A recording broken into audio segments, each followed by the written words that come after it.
Les Grossman is that character in history where Tom Cruise dressed up in a fat suit and a bald cap and screamed obscenities at a child drug warlord. I will fuck you up!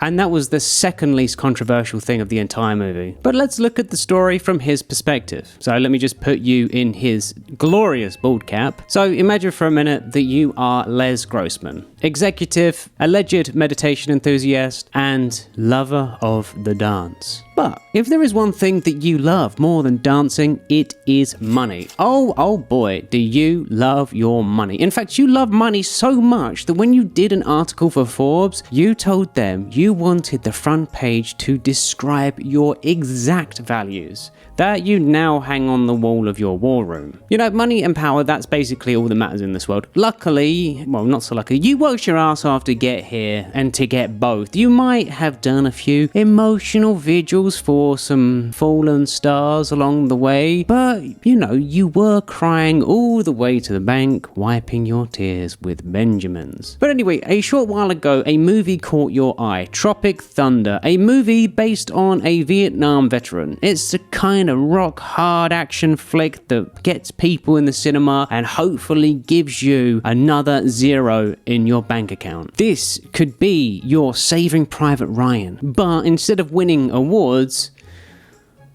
you just win a lot of money. You did try to get Tom Hanks to star in this, but he was so caught up filming a guy in a wheelchair or something to go and film location in Vietnam. Instead, you had to settle for Tug Speedman and Kirk Lazarus, who for some inexplicable reason is going blackface. And then you also have Mr. Booty Sweat himself, who is basically just your product placement guy. You know, his product placements are gonna, you know, account for like 50% of the movie. You know, the fart guy as well, and some fresh face, no name, whatever, that you only have to pay like 50k for the entire movie. Thank God he's cheap. All of them are super bad. Tug is basically a relic at this point. The last Scorcher film and his attempts at serious acting were dicey to say the least, but maybe you can claw out the last vestiges of his talent from his tiny little scrotum, and I mean what little talent he has left. At the very least, his name still has like a small amount of weight to it, enough to maybe get some people in the theatre. But Lazarus is where it gets juicy, you know? That he's a white, blue-eyed Australian guy doing blackface in a movie. I mean, it's crazy, it's ambitious, but people will watch it purely out of curiosity, probably mostly out of spite, but either way, people will talk about it forever. Yeah, you got some other, you know, Jack Black acting before he became a family-friendly household name. Man, the 2008 was a crazy time.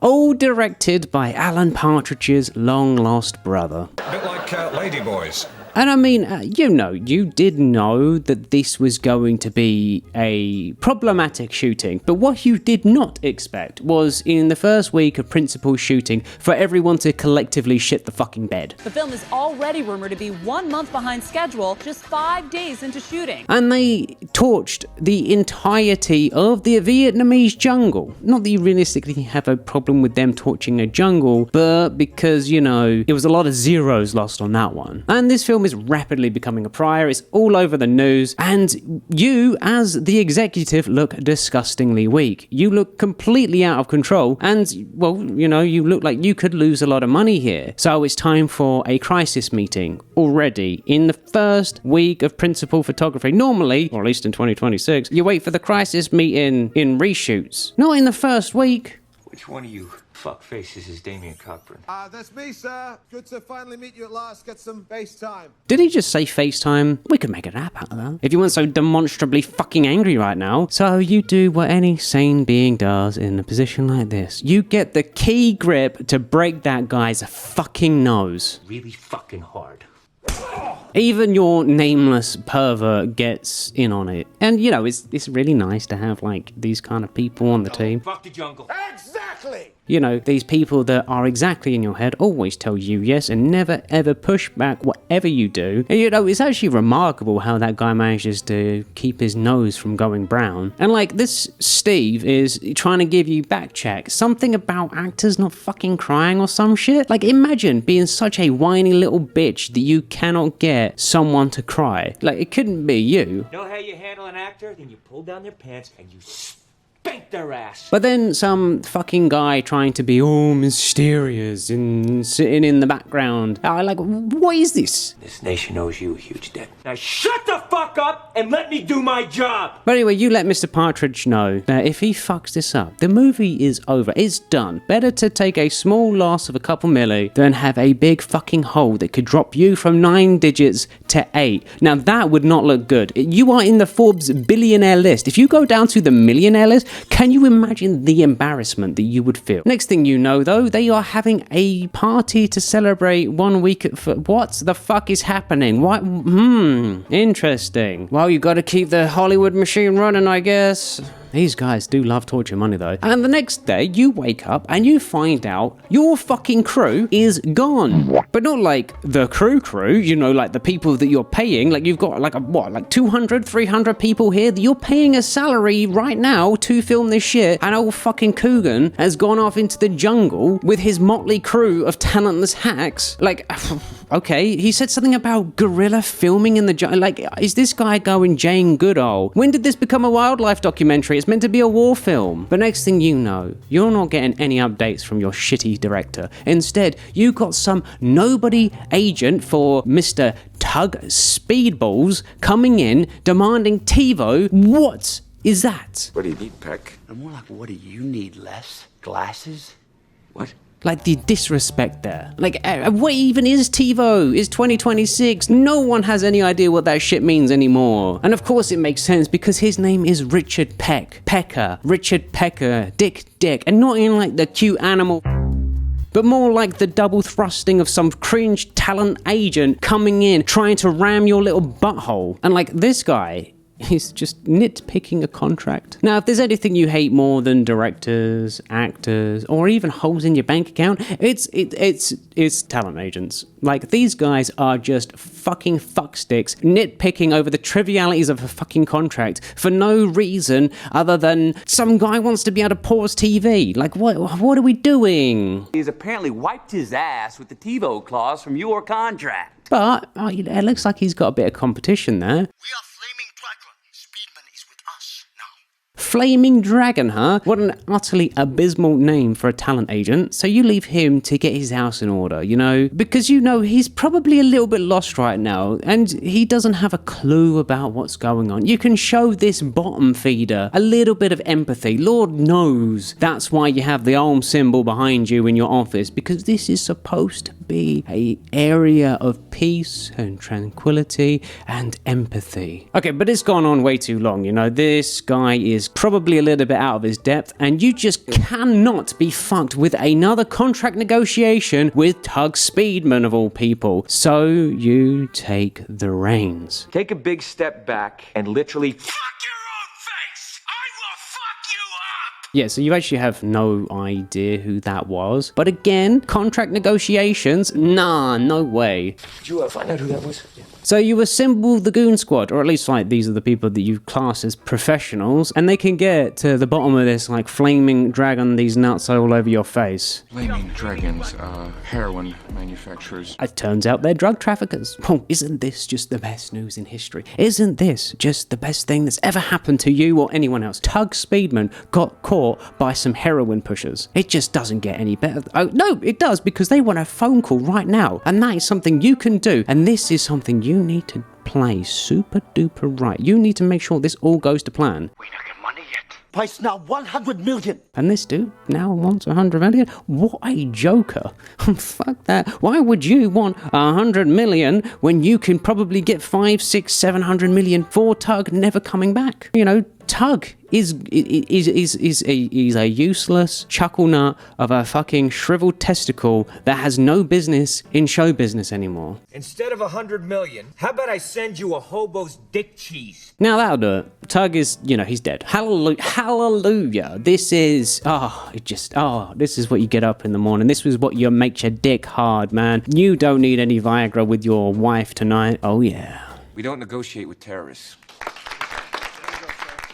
Yeah, you do have to throw that line in, or otherwise people will think that you're actually an asshole or something. But this, talentless hack is trying to convince you to save Tug's career or something. What are you? Are you the tugboat? No, you are not the tugboat. He's the fucking tugboat. You are the cargo ship that the tugboat pushes into port. And that little chuckle nut has one last push in him to actually make him useful in the last dying breath of his pathetic career. And you can finally set sail in glorious sunset. They're gonna kill him. Oh yeah, they are. But you can clearly see this is kind of rubbing him up the wrong way. So, you kind of have to do what any reasonable person does when facing the ethical dilemma of making another person choosing between, infinite cash and, their best friend. You gotta try and gaslight him with empathy or something, I guess. We'll weep for him in the press. Not only can you financially and probably profit from this shitstorm of a fucking failure, you can make Tug look like a hero. This is ultimately a win-win for everyone involved. You can't be serious. But he's a tough nut to crack. You're gonna have to throw in the G5 at this point. Ooh, it's getting a bit expensive, but it's still less expensive than trying to convince him to not go to the press about this, because you have to hire lawyers and do a whole PR campaign. Yeah, this is way cheaper. To get a TiVo scrap for the third runner-up sexiest man alive, 1998. So you lay down the truth bomb. You need to tell him that his client is rightfully washed up, he's cooked, he's down and out. He is the last sperm left in a fucking 90-year-old man's little scrotum. So you are really desperately trying to convince this guy. He cannot leak this to the press. You might actually face criminal charges. But since convincing him that, Tug will become a hero and look great for everyone, you gotta, now you just gotta fucking bribe him straight up. Using your flow rider state dance moves. G5 for the picker. You dangle the G5 carrot. It sells everyone. This is the kind of shit that makes these losers feel self-important, right? As they jet around the planet trying to titty fuck those that would bestow upon them a golden gift like you. At least this way, if he has this G5, he doesn't make you feel embarrassed to be associated with him, because he actually has some prestige. At least that way, when he titty fucks you, you can smile about it. But you have to tell him what will happen if he doesn't. You can grow a conscience in the next 5 minutes and see where that takes you. And he's there, he's yours. Isn't that why people become talent agents? For the money? Who wants to cry over TiVo trivialities, just getting scraps, when you can cry about your best friend's corpse from 30,000 feet in your brand new G5? Play. Oh yeah. Yeah, unfortunately, Tug actually does not die, and the rest of the actors save him from a fucking what the fuck? And the guy who wrote who had arms? What? You could make a movie out of this. A movie you could produce, and it worked. Tug Speedman somehow even got an Oscar for dribbling on camera. Yes, Tug Speedman. And for the first time in your life, you can use your executive's name, because now he can go off and take all the credit or some shit. And his name is going to be everywhere, anyway now. A nutless monkey could do your job. He's a nice enough... No, he's a piece of shit. Well, he knows how to make you look good by comparison. That's something. But seriously, a nutless monkey could do your job. Good. And now, with a healthy stack of cash, your position as a billionaire firmly instantiated, you can finally go and do a little bit more ludicrous dancing.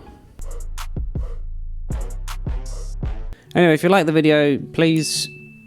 like it, I guess. And also, subscribe if you haven't already, because apparently only fucking 5% of you are subscribed or some shit. Are you trying to make me look bad? God, sorry, I was in character. But anyway, only subscribe if you're here regularly and you want to keep updated with what's going on. I just want to shout out my members real quick, especially Good Old Granite and Alexander Colburn. Thank you guys, your support means everything. And of course, Lavender, Zyla, Toast the Bread, Takaru, Boss Link, Suzukaze, Lord Ravicus, and Alan. Thank you. Have a great day and have a great life. Meow, meow, meow.